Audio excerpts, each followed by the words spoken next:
हम लोग नुरे लाभ हानि पढ़ रहे थे ना, लिख देते हैं। देखो लाभ, देखो लाभ ऐसा क्यों है पता है? ठंडी की वजह से, ठीक है। और भी ऐसा क्यों पता है ना? हाँ, ठंडी की वजह से हानि। लाभ और हानि पढ़ रहे थे। अभी तक हम लोग एक्सरसाइज नहीं पढ़ रहे थे। इनको तो लॉस बोलते हैं और इसको एंड बोलते हैं। लाभ को लॉस बोलेंगे, लाभ को प्रॉफिट बोलेंगे क्या नुरे? तुम लोग भी बोलो यार, कभी कभी हमसे भी गलती हो जाता है।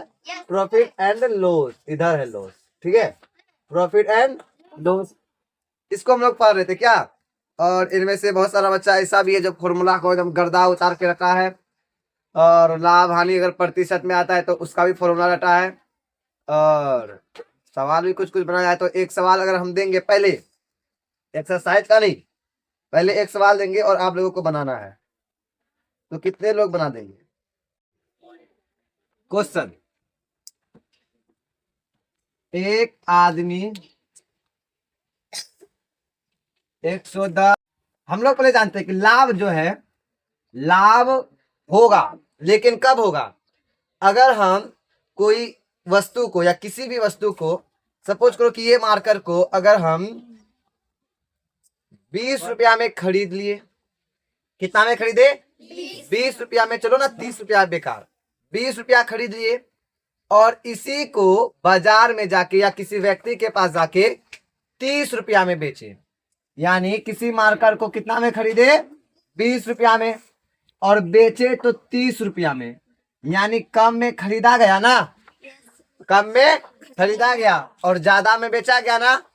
अगर कम में खरीद के ज्यादा में बेचा जाए, मार्कर 20 रुपया में खरीदे, कम टका 10 टका बढ़ा दिए, 30 टका में बेच दिए, तो ज्यादा पैसा में ना बेचे बाबू, तो हमें लाभ की प्राप्ति होगा।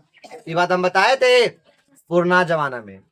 सेम उल्टा, 30 रुपया में खरीद लिए, ठीक है, और 20 रुपया में बेच दिए।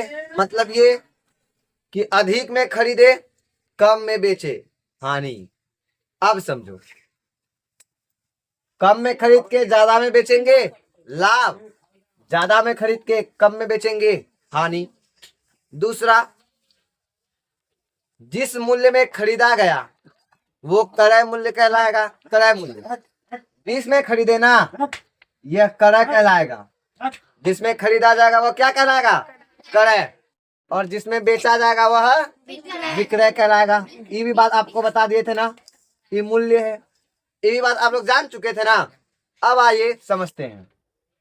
और हम नुरे बचपन से हितनाटी क्या हितनाटिस बतेते बतेते यहाँ तक आ गए जो, यहाँ तक यहाँ बच्चा इतना बड़का। चलो आ जाओ, सीधा सा समझो कि बचपन से हम क्या बोलते आए हैं कि सवाल बोलता है। बोले थे ना बाबू, सवाल बोलता है। आप सवाल को पढ़ेंगे ना, सवाल बोलेगा। अब हम पढ़ के आपको बताते हैं कि सवाल कैसे बोलता है, ठीक है। आइए, बोला एक आदमी 110 रुपया में। अब सवाल क्या बोला? एक आदमी 110 रुपया में एक घड़ी खरीदी। क्या पढ़ा? और सवाल हमसे क्या कहा? रे रंगीला मारब ना बाबू, मुआ दे। इधर देखो, एक आदमी 110 रुपया में एक घड़ी खरीदी। अभी हमने कहा था कि जिस मूल्य में खरीदा जाएगा वह क्या कहलाएगा? वह क्या कहलाएगा? क्रय। तो हम लिख देंगे क्रय मूल्य बराबर, क्रय मूल्य बराबर। तो बताइए क्रय मूल्य हमारा कितना हुआ? क्योंकि 110 में ना खरीदा गया है बाबू, तो क्रय मूल्य भी 110 से ना होगा बाबू। 110 होगा। ओह माय मिस्टेक, ठीक है। लो 110, हमारे 100 टका घटिए लगी रहे तो अभी, ठीक है। अब देखो, अब क्रय मूल्य तो हम 110 समझ गए। अब कहता है कि वह उसे, मतलब किसे? उसे का मतलब जो पिछले में जिस वस्तु का बात क्या है वो, यानी घड़ी का बात। वह उसे मतलब घड़ी, यानी वह घड़ी को कितने रुपये में बेचेगी। अभी उनको बेचाना है, लेकिन वो ये सोच रहा है कि कितने में बेचेंगे जो 15% लाभ हो। यानी वो पहले लाभ का बात कर लिया है ना, वो हानि नहीं बोल रहा है, यानी वो ये बोल रहा है कि हम 100। चलिए अब हम क्या देख रहे हैं इस सवाल को, कि घड़ी को खरीद लिए हैं 110 टका में, अब घड़ी को कितना में बेचेंगे जो हमको लाभ होगा। वो पहले जो ना लाभ का बात कर दिया, लाभ का, तो हम लाभ लिख लेते हैं भाई। लाभ, लाभ बराबर कितना है नूरे, 15%। अब देखो वो बेचने की बात कर रहा है ना, बेचने की बात हो रहा है ना, बेचेंगे जिस मूल्य में बेचेंगे तो वह विक्रय ना कहलाएगा। यानी हमें विक्रय निकालना है ना बाबू। कर दिया है, लाभ दिया है, अब विक्रय बोले या ना बोले, कर दिया रहेगा तो विक्रय निकाल लेंगे पहले, विक्रय दिया रहेगा तो कर निकाल लेंगे पहले। इतना बात समझ गए ना। चलिए अब हम लोग निकालते हैं कौन मूल्य, विक्रय मूल्य। तो हम लोग लिखेंगे इसीलिए विक्रय मूल्य बराबर, विक्रय मूल्य बराबर। सर विक्रय मूल्य ही क्यों, हाँ बे हाँ, विक्रय मूल्य पूछा, बेचने की बात कर रहा है कि कितना में बेचे। और यहां समझ में नहीं आया तो सीधा समझो, कर दिया रहे तो हर हाल में विक्रय निकालेंगे, और विक्रय दिया रहे तो हर हाल में क्रय निकालेंगे। समझ में आइलिस, बाकी ना दिमाग से गईली साजा। अब यार समझो कि प्रतिशत में है ना बाबू, लाभ प्रतिशत में ना, तो विक्रय मूल्य बराबर अगर लाभ प्रतिशत में हो या हानि प्रतिशत में हो तो विक्रय मूल्य बराबर, हम आपको फॉर्मूला रटा चुके हैं ना। और जो नहीं रटा है अभी देख लो क्या होता है कि क्रय मूल्य इंटू 1 प्लस, देखो लाभ रहेगा तो 1 प्लस और हानि रहेगा तो 1। क्यों के दिक्कत बाहो, बोलो नहीं के। अब है ना देखो अरे भोजपुरी भी सिखा देंगे आप लोगों को। अब देखो तो यहाँ पे लाभ बटे में 100 हो जाएगा। इतना बात कौन कौन कर लिया था, यहाँ तक कौन कौन काम कर लिया था, तरीका हाथ खड़ा कीजिए। गुड गुड गुड, पानी पियो घूट घूट। ठीक है कर लेते संभवी, सालू कर लिए थे प्यारी। कितना दूर, अच्छा आप रिया कुमार, पुष्पा देवी, सोनम मंडल नहीं। आइए अब इनको हल करने की बारी, बराबर देंगे। क्रय मूल्य कितना है, लिख देंगे 110, इसको ऐसे ब्रैकेट घेर देंगे, इन दोनों का एलसीएम लेंगे 100 आएगा। अरे बाबू इसके नीचे ना कुछ तो एक और 100 का एलसीएम 100, एक का पढ़ेंगे 100, 100 बार में 100 गुना 1 तो 100 होगा, प्लस है तो 100 को पढ़ेंगे 100 कितना बार में, 1 गुना लाभ कितना है 15, तो यहाँ 15 ना हो जाएगा बाबू। अभी भी देखिए यहाँ 110 जैसा का ब्रैकेट हटा देंगे तो, और यहाँ 115, अब बट्टा में कितना 100, 10 कहाँ चल जाएगा, ये भी कटेगा ना। अभी देखो तो 5 से 5 दूनी, देखो 5 दूनी 10, 5 तिया 15, अब 5 दूनी, अब गुना कर लेंगे दोनों को, 11 तिया 33 की 3, 11 दूनी 22, 3 253, अब बट्टा में 2, इसको दशमलव में आएगा, इसको दशमलव में लाएंगे लोग, 2 भागा 2 5 3, 2 एकम खत्म, 2 दूनी 1 3, 2 छौके 12, बच गया 1, दशमलव लगा के 0, 2 5 पूरा पूरी खत्म चल गया, यानी 126, यानी 126 ना आया बाबू।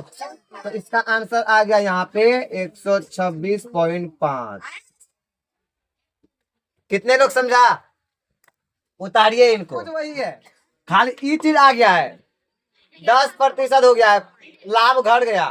पहले ज्यादा में बेच रहे थे, अब कम में बेचा जा रहा है। ठीक है, आइए, एक आदमी 10 रुपया में 110 रुपया में एक घड़ी खरीदा, खरीद लिया, क्रय मूल्य, खरीद लिया बाबू, क्रय मूल्य।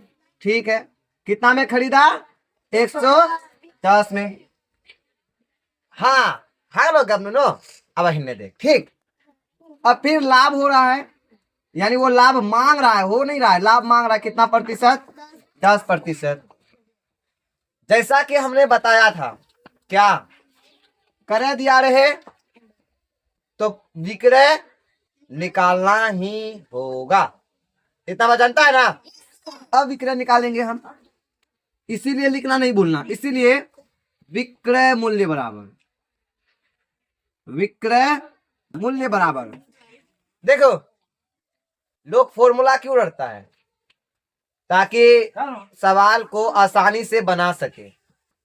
ऐसे तो अगर हम बताएंगे, पहले जो नियम बता रहे थे कितना लंबा हो रहा था और बहुत सारे बच्चे को समझ नहीं आ रहा था।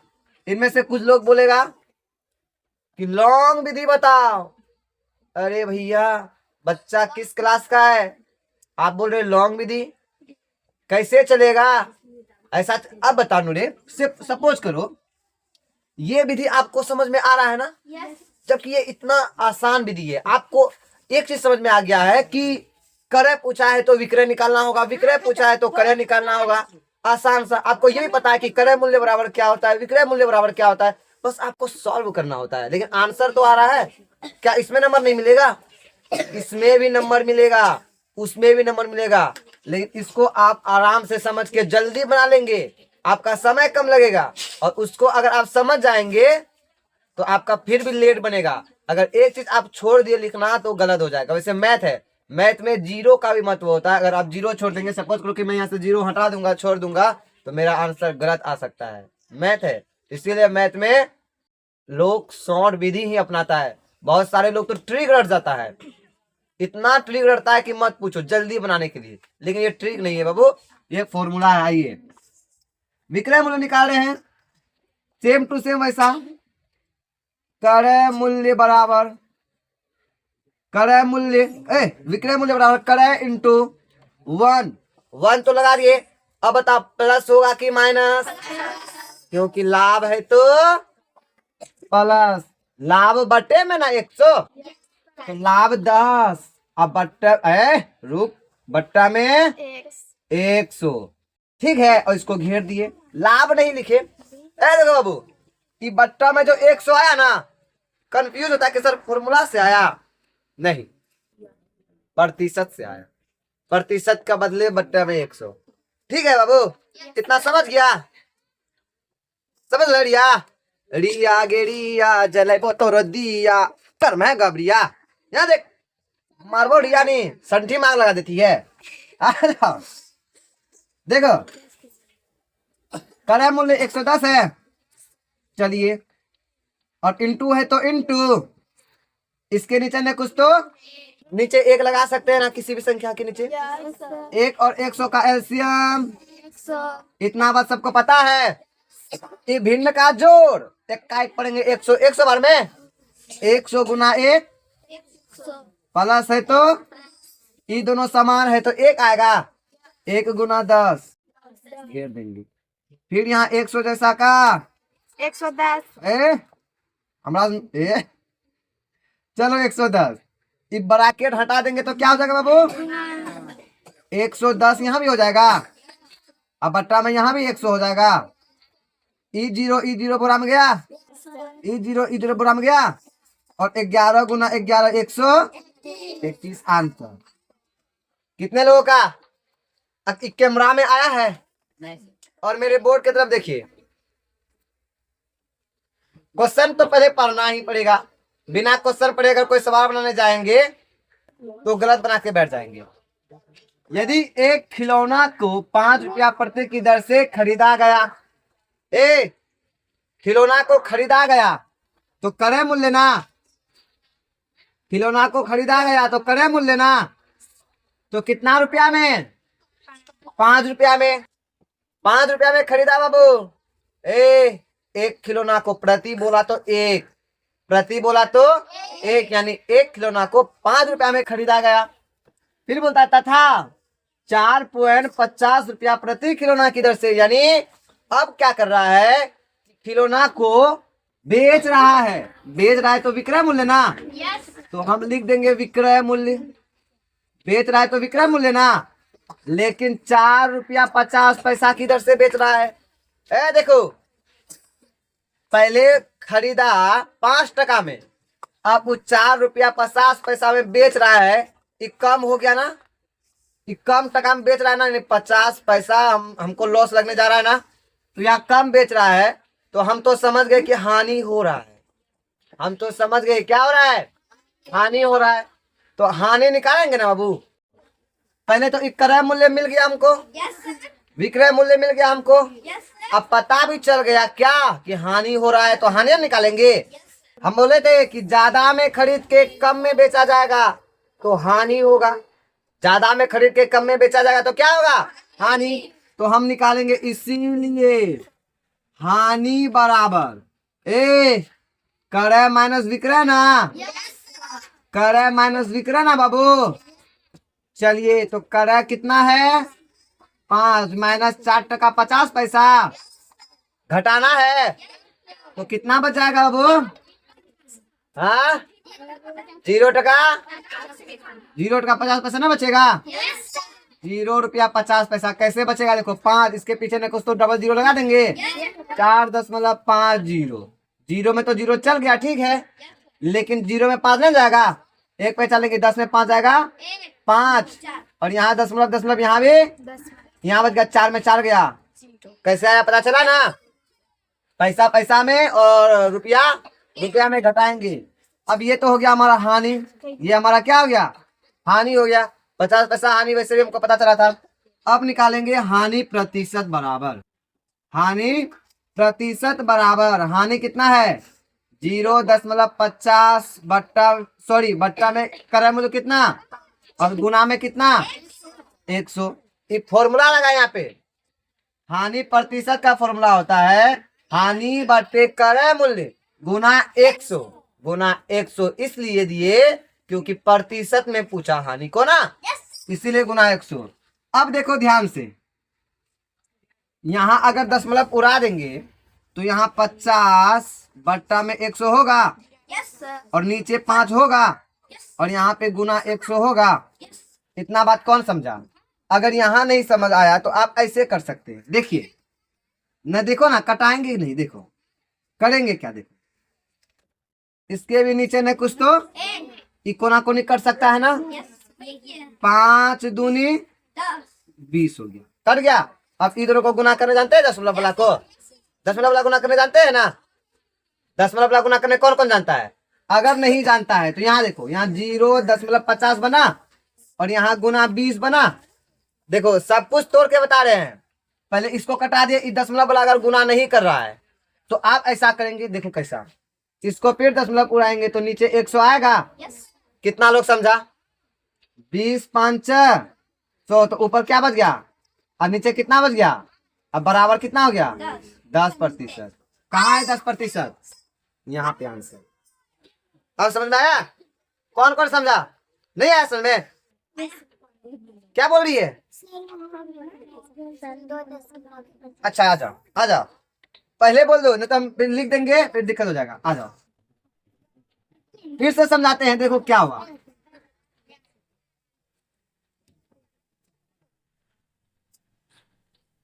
शॉर्टकट है, देखो क्या किए।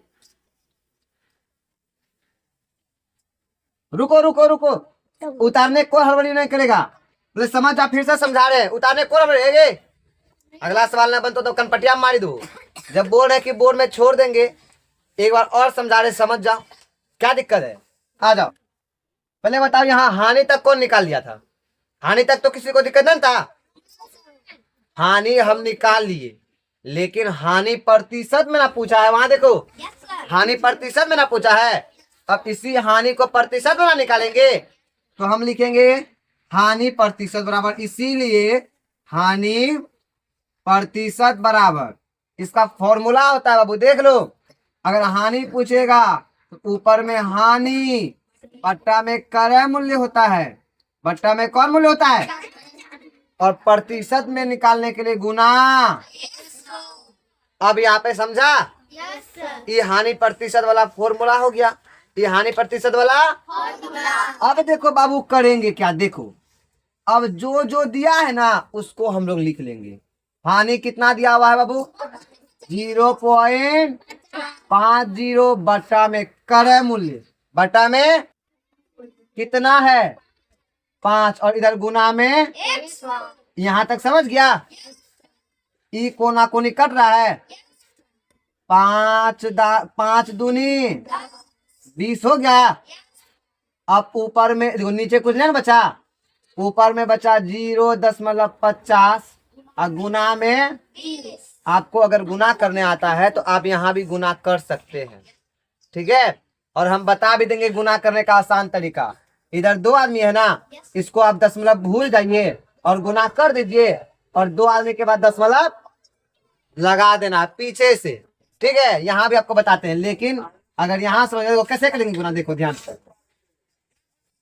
20 के 20 पढ़ेंगे 0 बार, तो किसी को कोई दिक्कत है? 20 5 100, 100 हो गया ना। अब की दशमलव क्या आदमी के बाद है, 2 आदमी के बाद, तो पीछे से 1 2 आदमी लिए और यहाँ पे दशमलव दिए, तो दशमलव के बाद 0 का को वैल्यू कितना बच गया। एक ये तरीका हुआ, ये तरीका हुआ, ये गुना करके तरीका ये हुआ 10 निकालने का। अब दूसरा तरीका, अगर यहाँ पे भी समझ में नहीं आता है तो दशमलव उड़ाएंगे, नीचे दशमलव के बदले कितना आएगा, जितना आदमी पीछे उतना 0 लगाएंगे। अब ध्यान से देखो, ये दोनों फिर कोना कोनी हो गया, इसके नीचे कुछ तो 1 20 5, अब आगे 0 का वैल्यू तो खत्म हो गया। अब 5 दाही 50 और यहाँ पे भी 10 देखो आ गया। आपको गुना करने वाला विधि अच्छा लगे तो वो कीजिए, और ये वाला विधि लगे तो ये कीजिए। अब उतारो, आपको दिक्कत है? हाँ,